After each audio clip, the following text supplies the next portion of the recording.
Assalamualaikum warahmatullahi wabarakatuh. Apa kabar anak-anak hebat? Semoga selalu sehat dan semangat. Kali ini Ibu akan membahas materi interaksi sosial. Tujuan pembelajaran pada materi ini adalah peserta didik diharapkan mampu 1. Menjelaskan makna interaksi sosial, 2. Mengidentifikasi syarat-syarat terjadinya interaksi sosial, 3. Mengklasifikasikan bentuk-bentuk interaksi sosial. Apa itu interaksi sosial? Supaya kamu lebih paham lagi, yuk disimak penjelasan detailnya.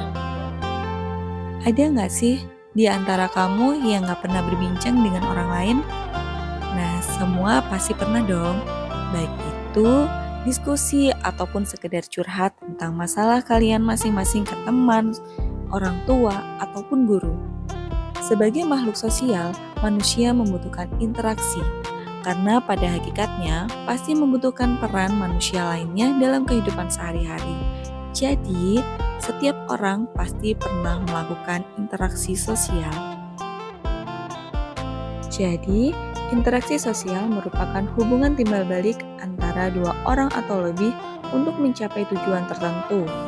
Interaksi sosial terwujud dalam aksi dan reaksi. Ciri-ciri interaksi sosial. 1. Pelaku lebih dari 2 orang. Jika seseorang itu hanya sendiri saja, maka tidak akan terjadi interaksi, karena interaksi membutuhkan aksi dan reaksi. Jika seseorang melakukan tindakan, maka orang lain akan merespon. Kalian bisa lihat gambar di bawah ini. Ada seorang ibu yang sedang berbicara dengan anaknya. Yang kedua adalah komunikasi. Komunikasi dapat dilakukan dengan menggunakan simbol-simbol tertentu, melalui gestur tubuh ataupun isyarat, bahkan secara verbal. Seperti contoh di bawah ini, ada 2 orang yang melakukan komunikasi menggunakan bahasa isyarat. Yang ketiga adalah dimensi waktu.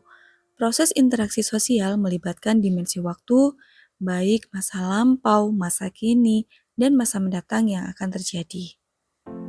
Contohnya seperti di bawah ini, ada seseorang yang menggunakan handphone itu untuk berkomunikasi pada masa kini. Yang keempat, memiliki tujuan tertentu. Para pelaku memiliki tujuan dalam menjalin interaksi sosial. Contohnya pada gambar di bawah ini, ada seorang penjual dan pembeli. Syarat-syarat terjadinya interaksi sosial. Yang pertama, kontak sosial. Kontak sosial adalah upaya hubungan antara satu pihak dengan pihak yang lain. Kontak sosial ada 2 macam. Yang pertama, kontak sosial primer, merupakan hubungan timbal balik antar individu atau antar kelompok yang terjadi secara fisik atau tatap muka. Yang kedua, kontak sosial sekunder, merupakan hubungan timbal balik antar individu atau antar kelompok melalui perantara, seperti komunikasi melalui media, seperti telepon, chatting, ataupun menyampaikan pesan melalui orang lain. Syarat yang kedua adalah komunikasi. Komunikasi adalah suatu proses penyampaian dan penerimaan pesan dari satu pihak kepada pihak lain agar terjadi upaya saling mempengaruhi antara keduanya. Komunikasi ada 2 macam. Pertama, komunikasi verbal, yaitu bentuk komunikasi secara lisan seperti berbicara. Yang kedua, komunikasi nonverbal, merupakan bentuk komunikasi dengan menggunakan simbol-simbol atau gestur tubuh, seperti menyapa teman dengan melambaikan tangan. Faktor-faktor pendorong interaksi sosial. Yang pertama, imitasi adalah suatu proses belajar dengan cara meniru atau mengikuti perilaku orang lain. Contohnya, seorang balita menirukan perilaku orang tuanya.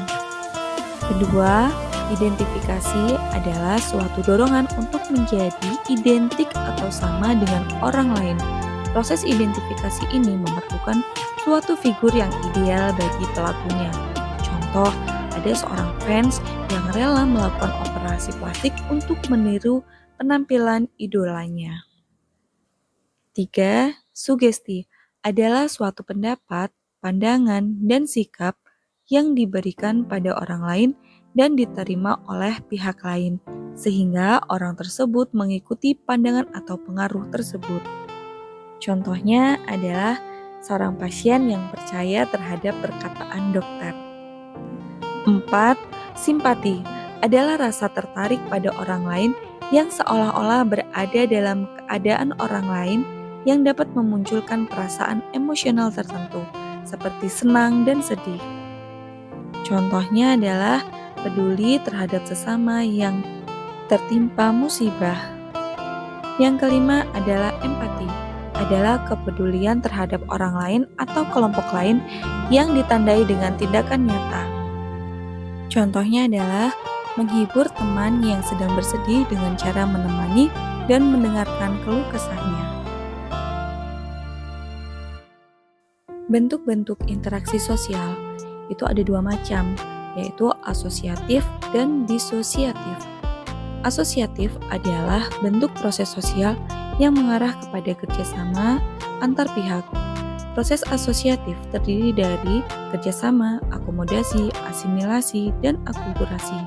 Sedangkan disosiatif adalah proses sosial yang mengarah pada pertentangan antar pihak yang terlibat.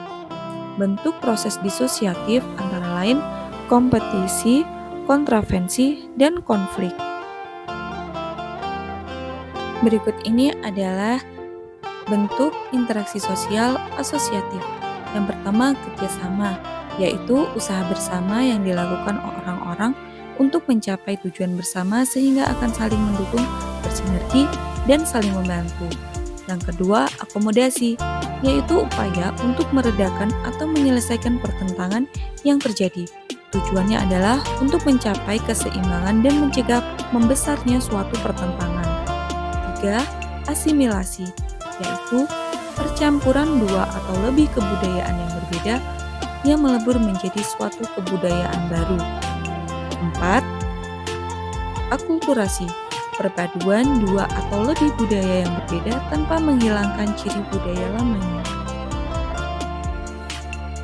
Bentuk interaksi sosial disosiatif.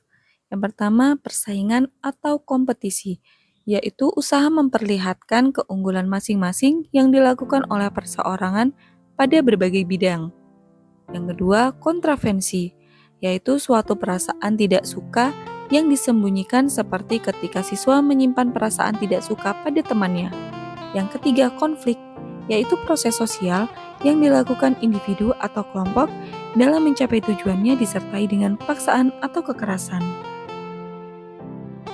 Nah, sekarang kalian pasti sudah paham kan mengenai interaksi sosial. Nah, pada saat ini kalian sudah berinteraksi dengan siapa saja? Kalian bisa jawab pada kolom komentar ya. Terima kasih sudah menyimak penjelasan Ibu. Semoga materi ini bermanfaat untuk kalian semua. Ibu akhiri, Assalamualaikum warahmatullahi wabarakatuh.